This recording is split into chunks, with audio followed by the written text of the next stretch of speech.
Welcome to Monday, the 10th day of January 2022. This Day Weather Podcast being brought to you by Chugwater Chili, the gourmet spice of Western life. Check out Chugwater Chili's green chili seasoning.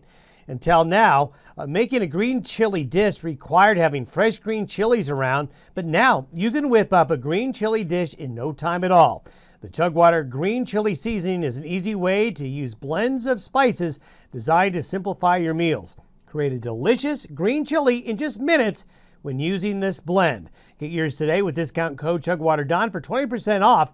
Chugwater Chili, the spice of Western life. Well, a pause in the action, folks.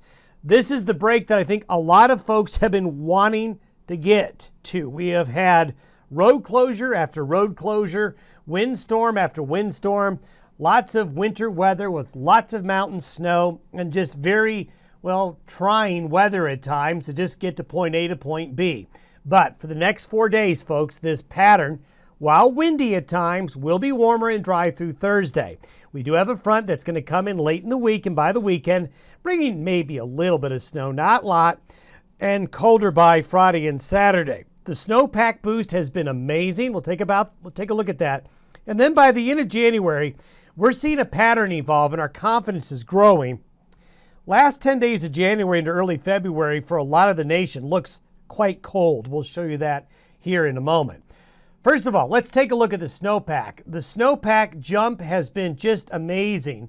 Now, there's still some areas in Colorado and Wyoming that could do better, but along and west of this line here, we've had snowpacks really go up. Look at the Gunnison. Look at the North Platte. Look at the South Platte. Now, these snowpack areas, and the Yamp White is another one that really needed the snow. And then you go to take a look at Wyoming snowpack, 135 in the upper North Platte. Now, if you notice in Wyoming, we've got every color on the map. Along the Continental Divide and near it, where that Pacific moistures come in, is where the snowpack areas right here have seen a tremendous boost. You know, we really got to go back to the winter season of 2010 and 11, which was a La Nina year. It was a solar minimum period, just like what we're going through now.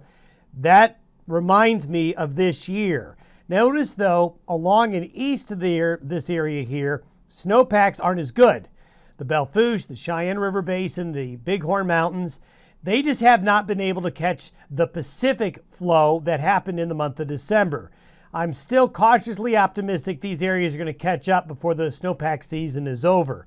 But these type of snowpack numbers here, if that can continue, is going to just mean really good things come runoff season. Almost the entire western United States is a green or blue color, with some exceptions. But in this area here, just tremendous amounts of snow. And again, we've got to go back pretty far, 10 to 12 years before we saw a season get started off like this. Today's satellite photo shows a whole lot of nothing. We've got some high and mid-level clouds moving into the west coast. There's really not much associated with it. High pressure and clear skies building over the Intermountain West. So this is quite a departure from the last 3 or 4 weeks of weather. But the last 3 or 4 weeks of weather in North America has dropped a lot of ice and snow across the North American continent. All of Canada covered in ice and snow.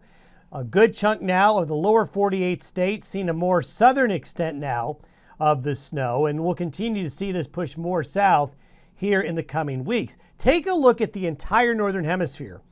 Look at the extent of snow across Asia, into China, into these areas here. You know, this is a very impressive snow field across the northern hemisphere. So we've got a lot of cold that's building up over these snow fields. And this is going to lead into the end of our podcast here to where we see things changing at the end of the month. High pressure is overhead. The jet stream dip is into the Great Lakes in New England.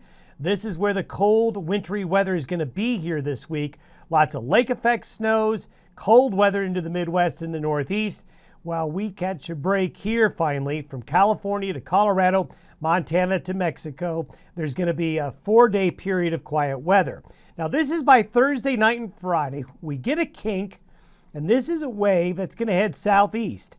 It's not a tremendously wet nor a tremendously cold system, but as it comes through Thursday night and Friday, there is going to be a little bit of moisture with it as it comes on through. coming in from the northwest. This will produce a little bit of light snow in the high country, a little bit of snow shower activity across the plains. So there's going to be a little bit of snow by the end of the week, but nothing in the west like the last 3 weeks. Now, this is what I want to talk about long term. This is for Tuesday, January 25th. All of the long-range modeling, the Canadian modeling, the American modeling, the European modeling, is showing the tendency for high pressure back into the eastern Pacific, high pressure back into the North Atlantic. This causes a pattern like this to form, where you just get a bowl of Arctic air forming over Hudson Bay. This is called the Hudson Bay Vortex, which is something that happens midwinter in patterns like we're seeing this winter. So you get a deep, cold low up west of Hudson Bay. The counterclockwise rotation around this high is a way to build cold waves out of the very cold areas of the North Slope of Alaska, the Yukon, the Northwest Territories, the Arctic area, and bring these surges down. And what happens with this type of high pressure ridge in the Pacific and high pressure ridge in the Atlantic is it just basically becomes a pattern that can become somewhat stagnant and set up and be around for a while. So this is something that might develop. We're going to put a question mark on it here. This is something that's likely to develop at the end of January into early February. So we're enjoying a break in the weather now that I think will probably carry forward into parts of early next week. But as we get to the last 10 days, January into early February, the writing is on the wall of some potentially really cold weather for a good part of, well, all of Canada and a good part of the lower 48 as well. That is something that we're going to be keeping an eye on. Certainly no long-term trend of mild January weather is showing up at the end of the month, at least at the moment. So this is something we're going to keep an eye on for you. This is what temperatures would look like relative to normal for the central and western United States by that January 25th timeframe. But it's a model. Take it with a grain of salt. Remember, with computer modeling and weather forecasting, it's the trend you want to look at, not the specific. So we'll continue to look and see what the trends are for later this month. Have yourself a great Monday. We'll see you on Tuesday. Enjoy this break in the weather.